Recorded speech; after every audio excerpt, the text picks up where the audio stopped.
Hi, I'm Graham and welcome back to Man vs Film. This is going to be a top 10 of movies that you can watch right now on Amazon Prime UK for the month of September 2018. So let's get started. Death becomes her. When a novelist loses her man to a movie star and former friend, she winds up in a psychiatric hospital. Years later, she returns home to confront the now married couple looking radiant. Her ex-husband's new wife wants to know her secret and soon discovers that she's been taking a mysterious drug which grants eternal life to the person who drinks it. The actress follows suit but discovers that immortality has a price. Meryl Streep, Goldie Hawn and Bruce Willis star in this really funny movie that has grew on me over the years. I saw this when it came out in the cinema and I liked it, and every time I've seen it since then it's grew a little bit more on me. Its special effects haven't really stood the test of time, but they have that kind of nostalgic value. They take me back to a time when they were just new, when I was experimenting with kind of film and came across this oddity, and I think it is a bit of a strange movie. Black humour, lots of body manipulations and horror throughout the movie. It's an interesting film and it's one that I will suggest that you check out if you haven't seen before. Number 9, Before I Go to Sleep. 40-year-old Christine Lucas wakes up in bed with a man she doesn't know in an unfamiliar house. The man explains that he is her husband, Ben, and that she suffered a brain damage for a car accident 10 years earlier. Christine wakes up every morning with no memory of her life from her early 20s onwards. Nicole Kidman and Colin Firth star in this really nice adult thriller, the kind of movie that you don't really see too much these days. A fantastic conceit to it, with having this person who can't create memories, so every day is back to being a new day for her. She logs everything onto a camera where she can look back and see various informations. It reminded me a little bit of Memento in that way, of somebody that couldn't make the memories. It's twisting, it's turning, it is a thriller, there is a mystery at the heart of it that is really worth checking out. Like I said, it's about 90 minutes long and it's the kind of movie that you don't really see made too often these days. Number 8, We're the Millers. After being robbed of a week's take, a small-time pot dealer, David, is forced by his boss to go to Mexico to pick up a load of marijuana. In order to improve his odds of making it past the border, David asks the broke stripper Rose and 2 local teenagers to join him, and they pretend they're on a family holiday. I honestly have no idea why I enjoy this movie so much. It could be the lead 4 actors that just create comedic gold for me.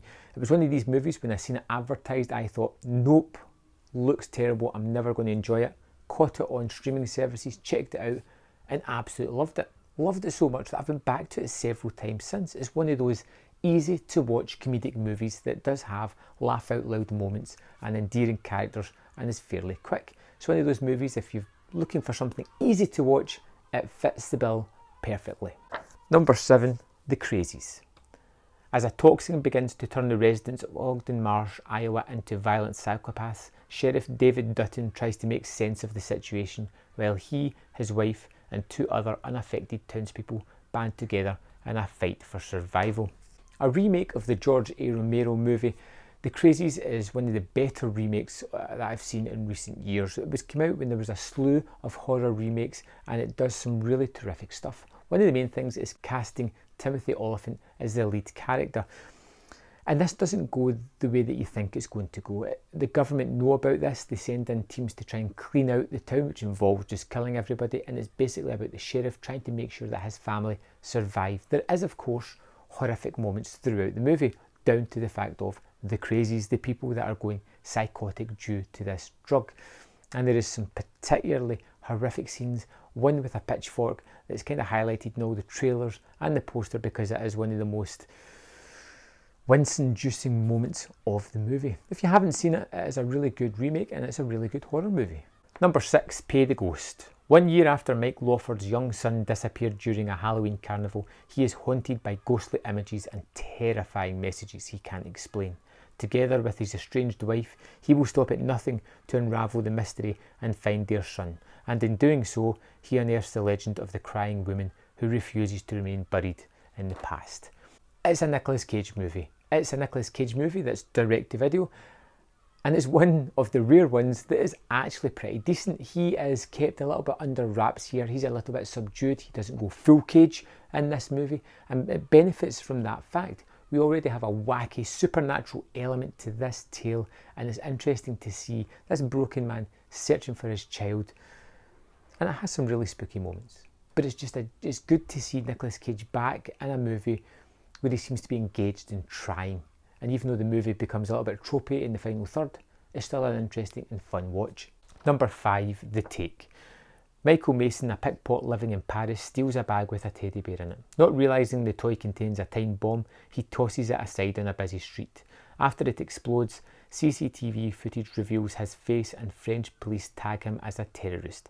The explosion, although botched, was set up by a select group of the French Interior Ministry as a decoy so they could make $500 million digital transfer from a bank during Bastille Day.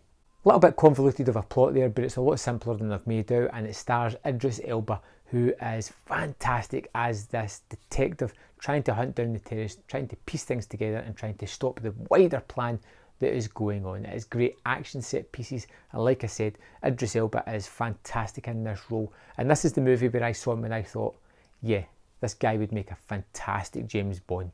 Number 4, The Devil's Rejects. The murderous backwoods Firefly family take on the road to escape a vengeful police force which is not afraid of being as ruthless as their target. Rob Zombie's follow-up to House of a Thousand Corpses, and I hated that movie. I really didn't like it, and I was kind of reluctant going into a sequel of it, but this is one that you can watch without having seen that original terrible movie in my eyes, and this one creates a really gritty grindhouse genre piece of horror filmmaking that will stand the test of time. It's fantastic. It has really creepy moments in it. It has 3 really charismatic antagonist leads, and it is a down and dirty horror movie that makes you feel grimy and dirty after watching it, but it is very, very effective. Number 3, Mr. Holmes. The story is set in 1947, following a long-retired Holmes living in Sussex Village with his housekeeper and her young son. But then he finds himself haunted by a 30-year-old case. Holmes' memory isn't what it used to be, so he only remembers fragments of the case. A confrontation with an angry husband, a secret bond with his beautiful but unstable wife. So Ian McKellen, in a piece of perfect casting, plays the aging Holmes, a Sherlock Holmes that we haven't seen before, somebody that is losing their mind, somebody that relied so much on this razor sharp mind who cannot pull information out of it. And this last case seems to haunt his memories. The one that made him give up being a detective is something that he can't let go of. And with the aid of his housekeeper's son, who he begins to work with, he manages to piece bits of information together. But it creates an interesting character study of somebody with some deep regret who is struggling to deal with things. I think Mr. Holmes is a fantastic movie. It's one that zipped by in the cinema without many people seeing it, and I think it is full of great performances, cinematography, and a story that is easy to latch onto and enjoy. Number 2, The Handmaiden. 1930s Korea. In a period of Japanese occupation, a new girl is hired as a handmaiden to the Japanese heiress who lives a secluded life on a large countryside estate. But the maid has a secret. She's a pickpocket, recruited by a swindler posing as a Japanese count to help him seduce the lady to elope with him, rob her of her fortune and lock her up in a madhouse. The plan seems to proceed accordingly until someone discovers some unexpected emotions. Chan Park-wook's fantastic movie that looks simply stunning. The cinematography, the production, the sets are marvellous, and that's before you get into the characters that are 3-dimension, so developed and so interesting to spend time with. And then we get into the plot, which is even more fantastic. It's set up in one of those ways where it shows you a half hour of footage, and then it goes back in time, shows you it from somebody else's point of view, and repurposes everything that you've just seen, creating a layered mystery and revealing layers of the characters as it goes along, and creating a marvellous story. If you haven't watched The Handmaiden, I don't know what you're waiting for. It's time to check it out. Get on that. Number 1, The Kings of Summer.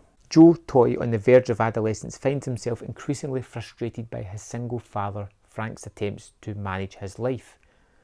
Declaring his freedom once and for all, he escapes to a clearing in the woods with his best friend Patrick and a strange kid named Biagio. He announces that they are going to build a house there, free from responsibility and parents. Once their makeshift abode is finished, the 3 young men find themselves masters of their own destiny. alone in the woods. This is a movie that stuck with me long after seeing it. It's basically a coming of age tale. We have these three characters who build a house in the woods and then decide, you know what, it's better than real life, let's just go and live there. Not really worrying about the effects it has on the parents who seemingly have lost their children and have the police involved searching for them. But these guys are having the time of their life. They are just, without rules, enjoying each other's company. That is until the introduction of a female comes into it. It starts to fracture these guys and create cracks in their friendships that once seemed infallible. It's a terrific movie. It's very endearing, it's very enjoyable, and it just washes straight over you with its fantastic narrative. So there we have it, 10 movies to watch on Amazon Prime this month. So I hope you find something there that you enjoyed or something that you hadn't heard of before that makes you curious about checking out. I'd love to know what you thought of these movies, so let me know in the comment box below, and I'll see you next time on Man vs. Film.